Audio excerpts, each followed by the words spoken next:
Հանրապետությանին նախապատրաստվի Անժելա Թովմասյանը։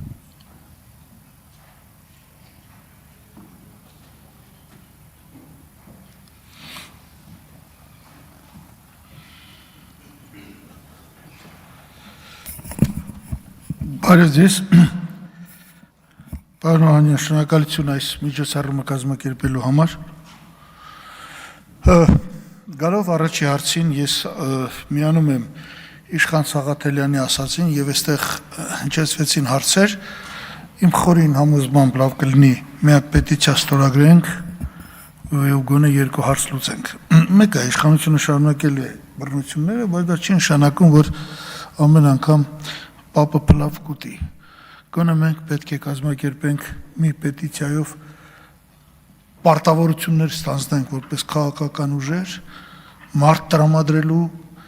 հավաքներ կազմակերպելու այդ դատերի ժամանակ, անարդար դատերի ժամանակ եւ վերջապես որոշակի ֆոնդ ստեղծելու փաստաբանական ծառայությունների համար։ Փորձը նաեւ ցույց է տալիս, որ այնտեղ որտեղ կան որակյալ փաստաբանական միջամտություն, որոշակի հաջողություններ ենք հասնում, այլապես ամեն անգամ չենք կարող ցիտել, թե միևնույն է քաղաքական է, միևնույն է ոչինչ անել չես կարող, այդպես չի, շատ հաճախ նույնիսկ իրավապահ ոլորտում մարդիկ կան, որոնք ստիպված են հաշվի նստել ակնառու փաստերի հետ։ Ես գտնում եմ, որ մենք պարտական ենք քաղբանտարկելներին առնվազն այն առումով, որ այսօր իշխանությունը դրանով զբաղված է եւ մի քիչ ժամանակ ունի հերթական դավաճանական քայլեր անելու, կապիտուլյան տանկան բաները դրսևորելու, օրինակ վերջերս ես հետևում եմ ազգային ժողովի, ասենք 3 երիտասարդներ Ռուբեն Ռուբինյան, Սարգիս Խանդայան, Արման Եղոյան խոսում են այն մասին, որ անկլավներ կան, որ պիտի վերադարձնենք։ Մարդն ասում է, անկլավ կա, սա պիտի վերադարձնենք։ Հետո ասում է սահմանազատում անելու սա կորոշենք։ Հələ որ դուք պիտի սահմանազատում անեք, դուք ինչ գիտեք անկլավ կա։ Լավ, ես ոնց ասես, այս բաները ոնց բացատրես, ոնց կարելի է երկրի հետ խաղալ։ Օրինակ ասում է քյարքին պիտի տանք, սահմանազատում չարած։ Ասում ես 88 թվի հունվարի 12-ի ստորագրած թուղթ կա, որ քյարքի անկլավ գոյություն չունի։ Չի եղել թուղթ, որով Հայաստանի Հանրապետությունը այդ 14 քառակուսի կիլոմետրը տվել է Ադրբեջանին։ Եկել են թուրքերը այդտեղ ապրելուց են եղել, ընդամենը դա։ Նույնը Սոֆլուն եւ Բախրուդարլին։ Սրանք պետք է հակահարված տալ, սրանք արդեն պատրաստվում են դրանք տալ։ Եվ արդեն մտածում են, ասում են մի գուցե Արցվաշենն ստանանք։ Նույն 88 թվի թղթով Արցվաշենը իրոք մերն է։ Բայց Սոֆլու, Բախրուդարլու քյարքի իբրև ադրբեջանական բնակավայրեր գոյություն չունեն։ Որ գնում է սահմանազատում ես անում, ի՞նչ գիտես այդ անկլավը կա թե չէ։ Սա պետք է կասեցվի։ Այսինքն արդեն մենք այնպես տեղերում ենք հատվածներ ենք տալիս, նույն քյարքի հատվածում հանրապետությունը կտրվում է հարավից։ Բսկտում են հանրապետությունը օրեցօր։ Ավելի ծանր բաներ կան, որ անում են։ Հաստատվել է բյուջեն 3 տրիլիոն 628 միլիարդ, ծախս 3 տրիլիոն 91 միլիարդ եկամուտ։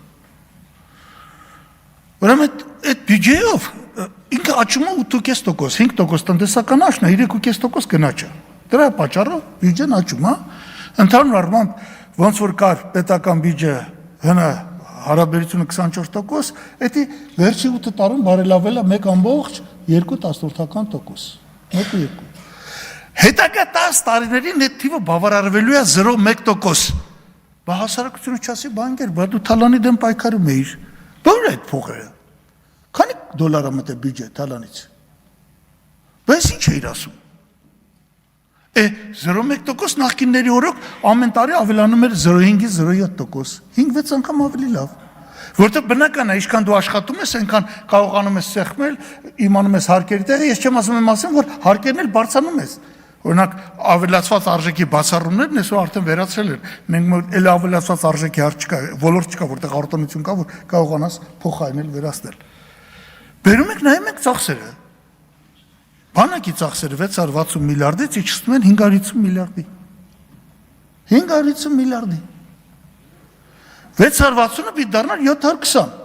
Միանգամից 170 միլիարդ բանակը 25%-ով պակասացնում են ֆինանսավորումը։ Վերջերս ուզում եմ ասել, ես գալիս եմ արտասահմանից, Չինաստանից, վերջերս բան էր եղել, այն Տայվանի շուրջը վեճեր էր եղել, ինչ որ նավեր էին մոտեցել բանին, չինացիք արհեստական ռոբոտներով ֆլոտ էին ուղարկել ամերիկյան նավերի դեմ, ճապոնացիների դեմ։ Վախեցել էին, նրանք հրաժարվել էին ռոբոտի վրա կրակելուց։ Տեխնիկան սրանը հասե, տեխնոլոգիան։ Նույնիսկ եթե դու բանակը, ասենք, ինչ որ մի բանով կրճատում ես, սա է սպարտավորավել ասել, ծախսերը ինչու պիտի պակասեն։ Այսպես է մրցակցությանը դիմանալու միակ ձևը։ Ես ուզում եմ ասել, որ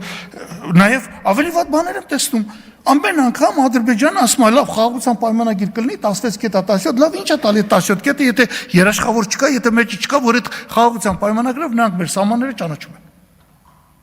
Ինչ է կառուցում այսքան Երևանը։ Մեր այդ ինչ քառակուսիներ որ կառուցում, մի հատ ճանապարհ կառուցեք, մի հատ կամուրջ կառուցեք, մի հատ ռազմավարական կառուցեք, որ այս տրանսպորտային այս բաները վերանանես, ինչեր եք անում։